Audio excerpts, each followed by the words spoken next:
Oke. Sebelum kita mulai materi pelajaran pada pagi hari ini, marilah kita berdoa menurut agama dan kepercayaan masing-masing. Mohon pimpin doanya ya Mbak Fania. Ya, Bu. Sebelum kita mulai pelajaran hari ini, mari kita berdoa terlebih dahulu. Berdoa dimulai.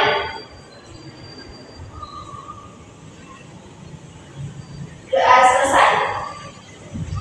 Ya anak-anak, hari ini kita akan belajar tentang sampah. Sebelumnya, Fani mau tanya dulu nih, kalau Fani bilang sampah, apa yang pertama kali ada di pikiran kalian? Sampah plastik, Bu. Oke, sampah plastik. Ada lagi? Novi mungkin? Kalau Fani bilang sampah, apa yang kamu pikirkan Novi? Kotoran, Bu. Oke, plastik dan kotoran ya. Sebelumnya kalian tahu nggak apa yang dimaksud dengan sampah? Ada yang tahu mungkin? Nggak tahu. Oke. Jadi sampah itu adalah benda yang sudah tidak lagi dipakai dan dibuang oleh manusia. Di mana sih kita bisa menemukan sampah anak-anak? Di tempat sampah. Ya, selain di tempat sampah, di mana lagi? Di selokan. Oke. Kita bisa menjumpai sampah di rumah juga, di sekolah, dan di lingkungan sekitar ya. Terus Bunda mau tanya, menurut pengetahuan kalian sampah itu ada berapa jenis ya anak-anak? Ada yang tahu mungkin Mbak Fania? Ada 2, Bu. Oke, boleh disebutkan Mbak Nika? Sampah organik dan sampah anorganik. Oke, sampah organik dan sampah anorganik. Mbak Putri tahu nggak bedanya sampah organik dan sampah anorganik itu apa?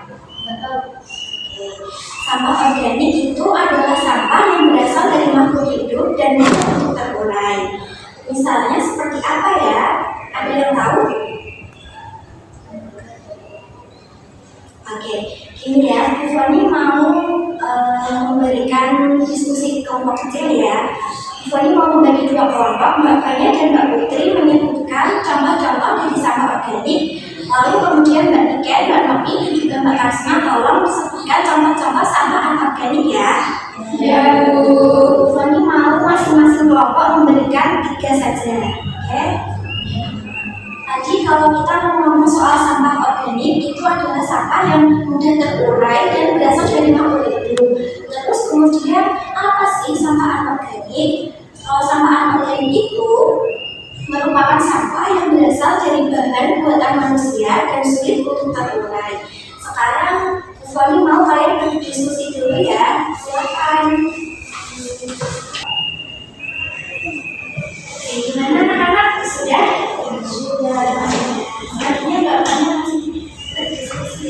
Gimana Mbak? Sudah? Sudah. Oke, mungkin bisa dimulai dari Mbak Fani dan Mbak Putri dulu.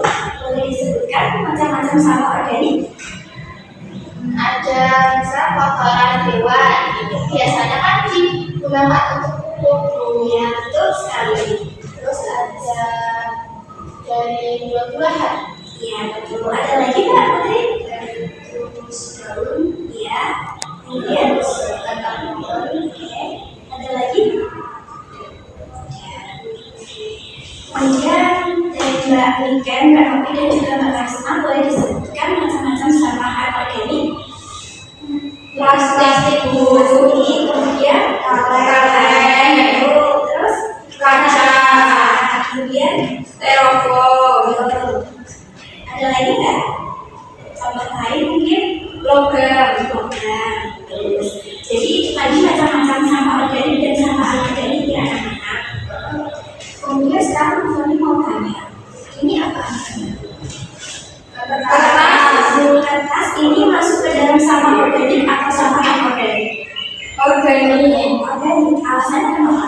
Karena dapat terurai. Oke, jadi Fani jelaskan ya, kalau kertas ini itu masuk ke dalam sampah anorganik. Kenapa?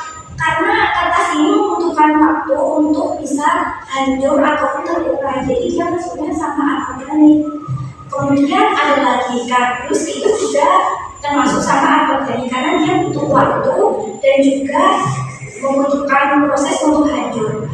Terus tadi Bu Fani kan bilang kalau misalnya sampah anorganik itu adalah sampah sampah yang berasal dari bahan buatan manusia.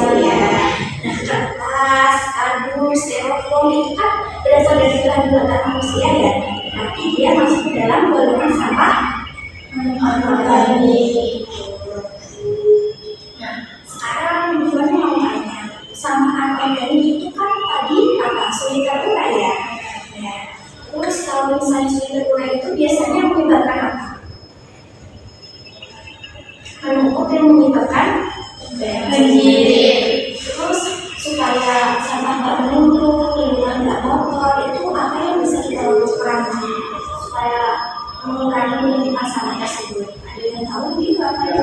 Saat kita bikin ruang kreasi, Bu. Pintar sekali. Mungkin Mbak Kasma bisa menambahkan lagi jawaban lain?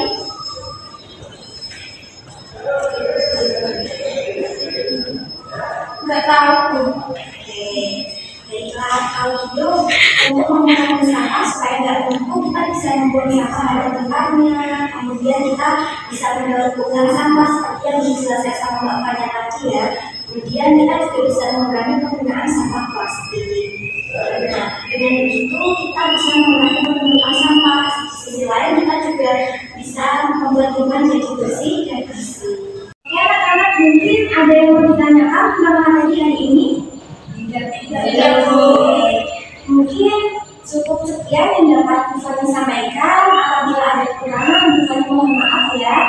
Sekian dari Bu Foni. Wassalamualaikum warahmatullahi wabarakatuh. Waalaikumsalam warahmatullahi wabarakatuh. Nanti kalau pulang, pulangnya hati-hati di jalan dan semoga selamat sampai tujuan ya. Dan jangan lupa belajar dan terus semangat. Oke, Bu.